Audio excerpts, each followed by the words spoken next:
Meu pai era dono de uma rede de postos de combustível. Sempre pedi para trabalhar com ele, mas só deixou quando completei 18 anos. Aos 19, já era gerente de um dos postos na cidade de Itamari, BA, que tinha cerca de 20 mil habitantes. O posto ficava na BR, na entrada da cidade. Fiz muitas amizades ali. Entre elas, uma professora de matemática que dava aula à noite no colégio público. Eu só fui descobrir depois que ela sempre paquerava quem trabalhava na administração do posto.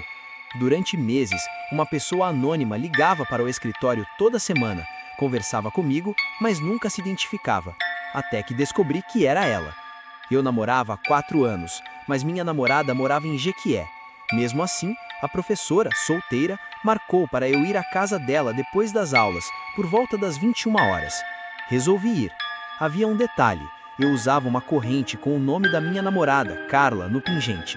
Também carregava um Nokia antigo, daqueles de tela azul redonda, onde aparecia meu nome e o dela quando ligava. Eu dormia no próprio posto, que tinha uma pequena pousada, mas naquela noite decidi ir para a casa dela. A cidade era serrana, subi a ladeira, passei pelo cemitério e vi alguns guardas municipais que patrulhavam as ruas depois das 22 horas. Fui bem recebido, com uma janta farta. Conversamos, fomos para o quarto e depois fui tomar banho. Tirei a corrente e coloquei no chão, sobre a sandália, com o celular ao lado. Quando voltei do banheiro, ela estava com o semblante fechado. Perguntou se eu tinha namorada. Respondi que sim. O clima mudou completamente. Fiquei mais 1 hora tentando aliviar a tensão, mas já eram 2 da manhã. Resolvi ir embora para o posto. A cidade era tranquila, nunca tinha ouvido falar de nada estranho. Saí caminhando, passei pelo colégio, vi 2 guardas e segui em direção ao cemitério. Era inverno, tempo chuvoso. De repente, a energia caiu. Parei no meio da rua. Pensei até em voltar para a casa da professora, mas a luz voltou e continuei. Depois do cemitério, havia uma ponte, mais adiante, uma esquina. À esquerda, eu seguia para o posto, à direita, para o alto da prefeitura. Cerca de 500 metros antes, vi 4 guardas subindo pela rua com cacetetes de madeira. Ao atravessar a ponte, senti um pressentimento estranho, mas segui. Uma pedra entrou na minha sandália. Me abaixei para tirar, sem tirar os olhos da esquina à frente. Foi quando vi. Sob a luz de um poste, no meio da rua, surgiu algo. Fiquei cerca de 10 segundos encarando. Era do tamanho de um filhote de burro, mas muito mais encorpado. Pelos negros que brilhavam sob a luz, sem cauda. Andava de 4 patas. As traseiras eram mais altas, cerca de 1 metro de altura. A cabeça era do tamanho de um urso, as orelhas grandes como as de um burro. Cheirava o chão exatamente por onde os guardas tinham passado. Quando descrevo, sempre acrescento, por baixo dos pelos, dava para ver que era extremamente musculoso, forte. As patas dianteiras eram ainda mais robustas que as traseiras. Desesperei. Tirei a sandália do pé. Em vez de virar à esquerda para o posto, virei à direita, sentido prefeitura, pensando em encontrar os guardas. Corri como nunca. O chão úmido fazia meus pés escorregarem na terra molhada.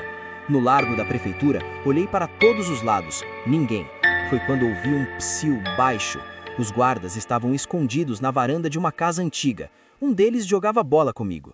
Contei o que tinha visto. Eles riram, mas decidiram me acompanhar até o posto. Refizemos o caminho. Não vimos nada. No dia seguinte, a cidade inteira zombava de mim. Quem abastecia no posto fazia chacota, até que o vigia, que também jogava bola comigo, contou que a madrinha dele morava exatamente na esquina onde eu tinha visto a criatura. Ela relatou que viu pela fresta da janela a mesma coisa que eu descrevi. Eu até esqueci a corrente na casa da professora. Nunca fui buscar. 1 semana depois, fui passar o fim de semana em Jequié. Ao voltar, minha prima, que morava com meus tios a 200 metros da rodovia, me contou algo. O berço da filha recém-nascida ficava na janela da varanda. De madrugada, algo pulou na varanda e começou a cheirar a janela, ofegando forte. A criança começou a chorar. Ela pegou a filha devagar e saiu do quarto. Aquilo foi até a porta da sala.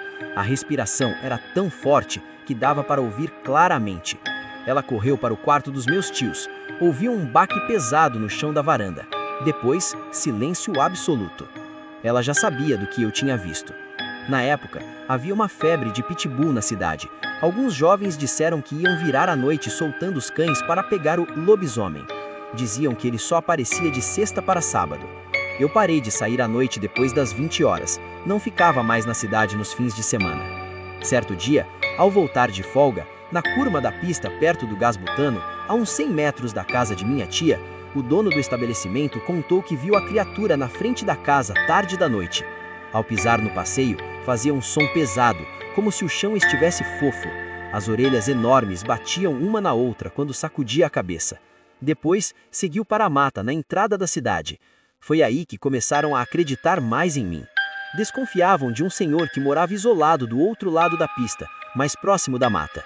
E eu fiquei com a fama de ter visto o lobisomem, mas graças a Deus, ele nunca mais cruzou o meu caminho. Eu estava pescando sozinho, como já fiz tantas vezes.